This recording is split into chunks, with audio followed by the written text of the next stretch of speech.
February 28, 1991, 8 a.m. Eastern Standard Time. President George H.W. Bush addresses the nation from the Oval Office. 100 hours after the ground war began, he announces a ceasefire. Kuwait is liberated, he says. Iraq's army is defeated. Our military objectives are met. Coalition forces are 100 miles from Baghdad. The Iraqi army is shattered. The Republican Guard is destroyed. Saddam Hussein's regime is vulnerable. Some military commanders believe they could be in Baghdad within days. And President Bush orders them to stop. No push to the capital, no toppling of Saddam, mission accomplished, war over. That decision, made at exactly 100 hours, would define the next 2 decades. It led to brutal reprisals against Shiites and Kurds. It left Saddam in power for 12 more years. It created a no-fly zone that lasted over a decade and cost billions of dollars to enforce. And in 2003, America went back to Iraq to finish what many argue should have been finished in 1991. This is the story of why we stopped. Not a simple story of right or wrong, but an impossible decision with unknowable consequences. The case for stopping, the case for continuing, what happened after we left, and whether the world would be different today if coalition forces had marched into Baghdad in February 1991. To understand the decision to stop at 100 hours, you have to understand what had been accomplished and what coalition forces were positioned to do. By dawn on February 28th, Kuwait was liberated. The Iraqi army had suffered catastrophic losses: 3,700 tanks destroyed or captured, 2,400 armored personnel carriers, 2,800 artillery pieces, over 70,000 Iraqi soldiers taken prisoner, another 25,000 to 50,000 killed. The Republican Guard, Saddam's elite, was annihilated. The Tawakalna Division destroyed at Norfolk. The Medina Division mauled at Medina Ridge. The Hammurabi Division trying to retreat and being slaughtered in the process. Coalition casualties: 148 Americans killed in action.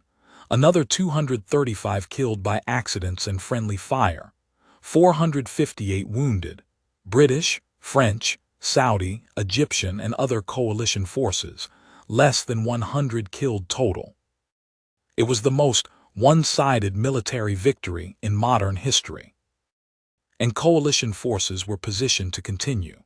The 24th Infantry Division was at the Euphrates River Valley, 100 miles from Baghdad. The 101st Airborne had cut Highway 8, the main supply route between the capital and southern Iraq. The 3rd Armored Division could have pivoted north.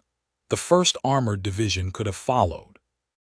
Iraq had nothing left to stop them. No air force, it had been destroyed or had fled to Iran. No air defenses, wild weasels had eliminated them in the first week. No armor reserves, the Republican Guard was gone.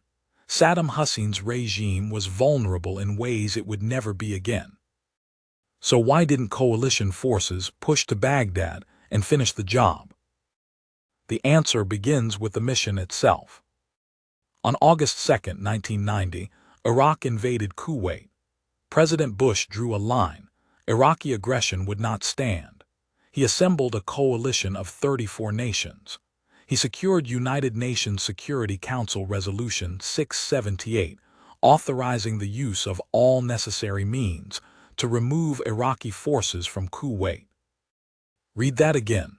Remove Iraqi forces from Kuwait, not topple Saddam Hussein, not occupy Iraq, not change the regime in Baghdad, liberate Kuwait. That was the mandate. That's what the UN authorized.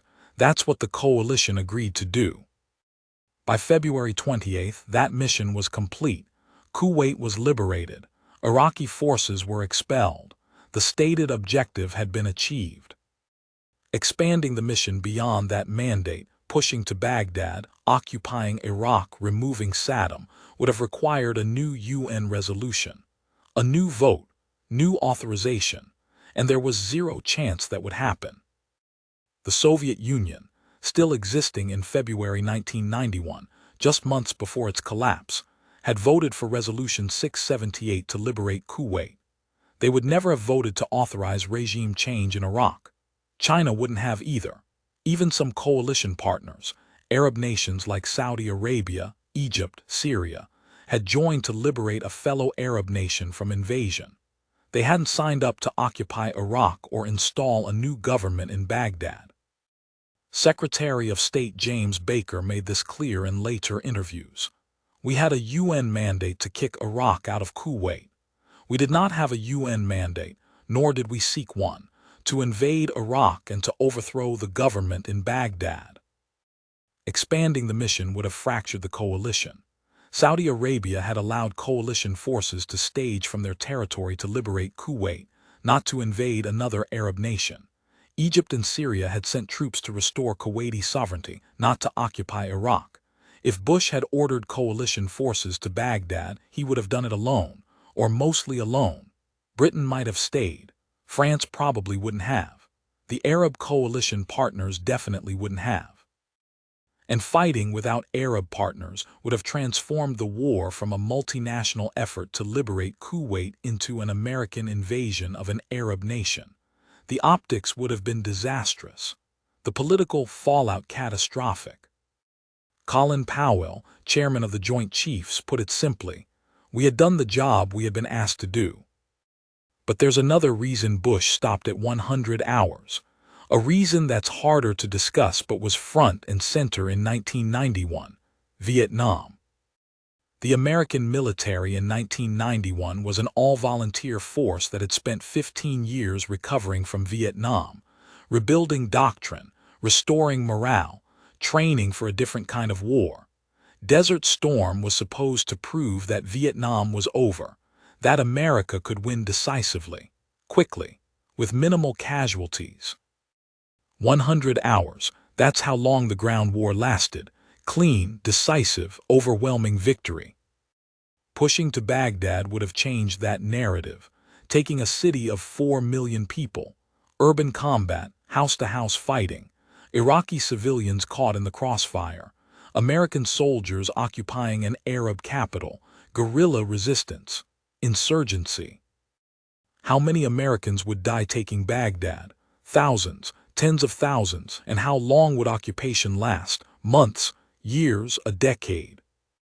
James Baker, Bush's Secretary of State, later said the administration feared American soldiers dying in another Vietnam.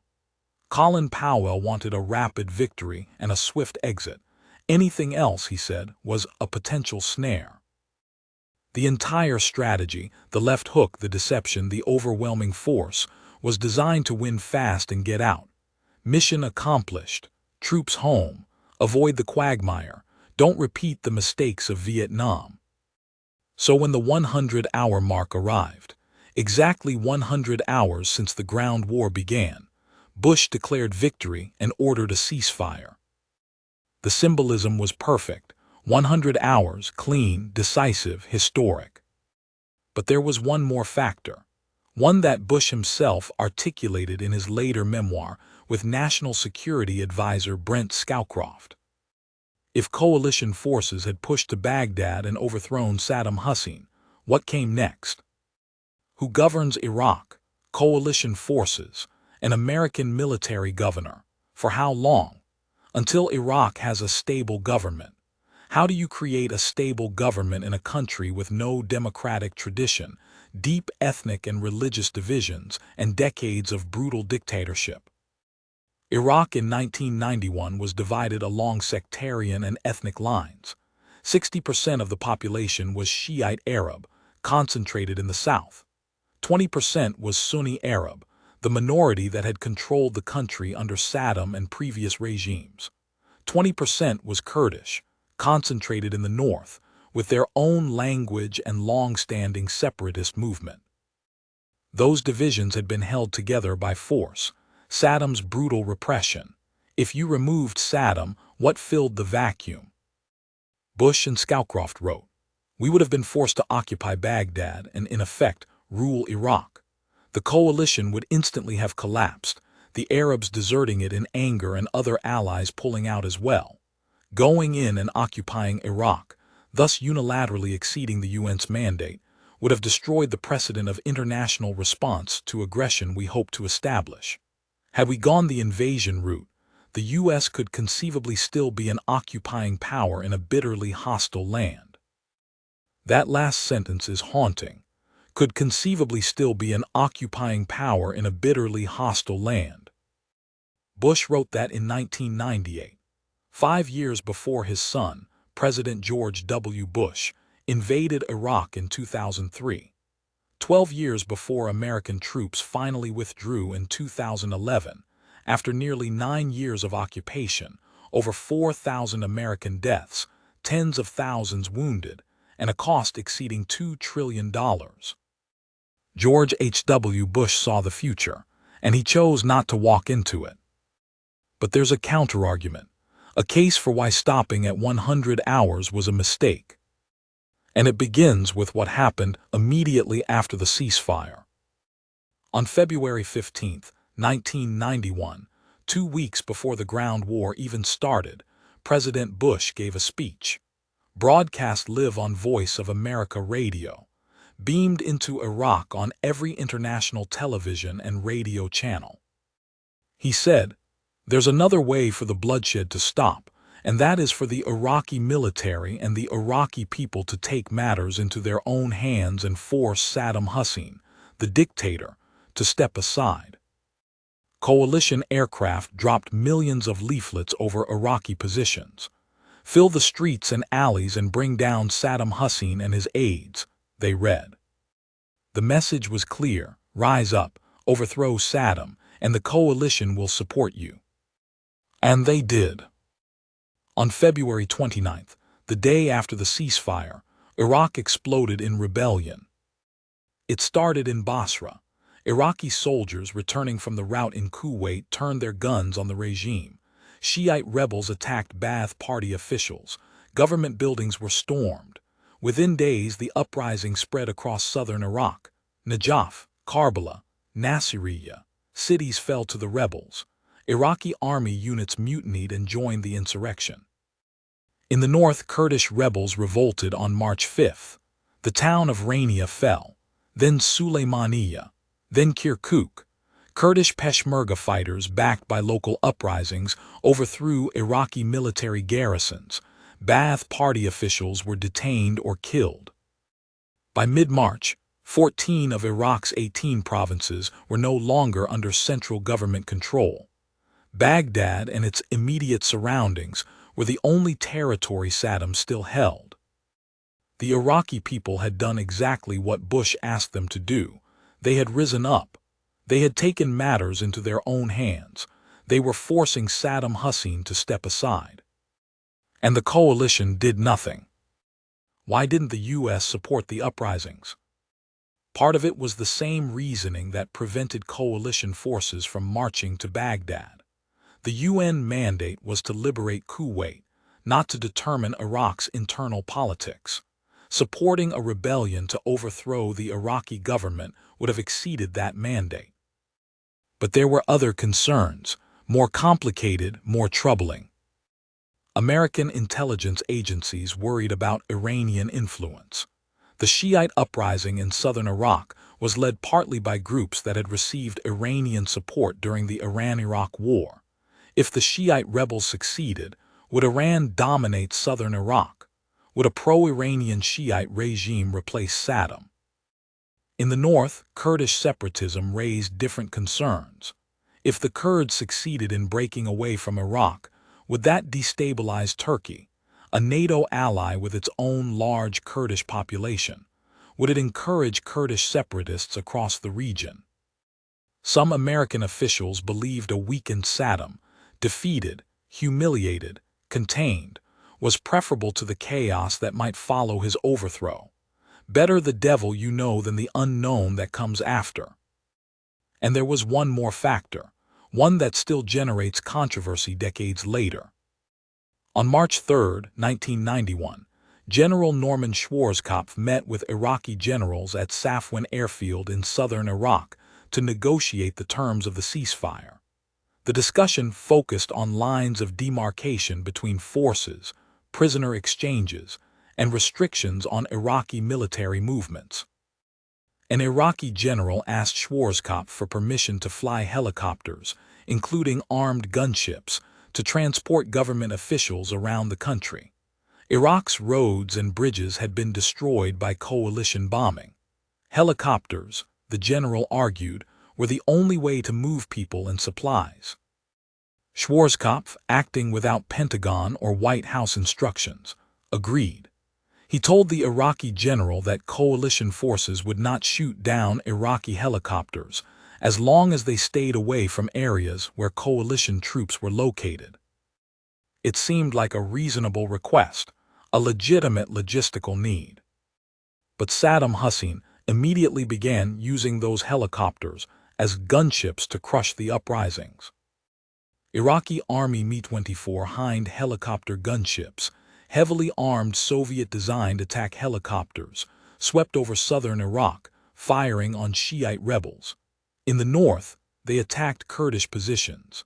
Fixed-wing aircraft remained grounded per Schwarzkopf's order, but helicopters operated freely. Coalition forces watched. They had the capability to shoot down every Iraqi helicopter in the sky. They chose not to. The Bush administration later claimed they didn't realize Saddam would use the helicopters to attack the rebels. But that explanation doesn't hold up. The helicopters were attack helicopters, armed gunships. What else would Saddam use them for? Ambassador Arthur Hughes, Deputy Assistant Secretary of Defense for Near East and South Asia, later described a meeting with Colin Powell where he and Ambassador Skip Name argued passionately against allowing the helicopters to operate. "This is absolutely wrong," Hughes said. "We'll talk about the political aspect, but this is just wrong." But by then the decision had been made. The helicopters flew, and the uprisings were crushed. The reprisals were brutal. In Basra, Iraqi forces executed suspected rebels in the streets. Mass graves would later reveal thousands of bodies. In Najaf and Karbala, Shiite holy cities, Ba'ath Party loyalists and Republican Guard units massacred civilians. Estimates vary, but tens of thousands of Shiites were killed in the suppression of the southern uprising. In the north, Kurdish rebels held out longer, but by early April, Iraqi forces had retaken most Kurdish cities. Saddam's troops enacted revenge, executions, torture, destruction of villages. Over 1 million Kurds fled into the mountains along the Turkish and Iranian borders. It was one of the largest refugee crises in modern history. Families trapped in mountain passes, winter conditions, starvation, disease. Thousands died. The images were horrific. CNN broadcast footage of Kurdish refugees fleeing Iraqi forces, children dying in their mothers' arms. Families huddled in makeshift camps with no food, no water, no shelter. The international community finally reacted. In mid-April 1991, the United States, Britain, and France established a no-fly zone above the 36th parallel in northern Iraq. Operation Provide Comfort. Coalition aircraft would patrol Iraqi airspace and prevent Saddam's forces from attacking Kurdish civilians. A second no-fly zone was established over southern Iraq in August 1992 to protect Shiites in the south.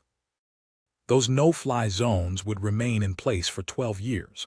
Coalition aircraft flew over 100,000 sorties enforcing them. The cost to the United States alone exceeded tens of billions of dollars. Iraqi air defense systems occasionally engaged coalition aircraft. Iraqi fighters probed the zones. Coalition forces responded with strikes on Iraqi military installations.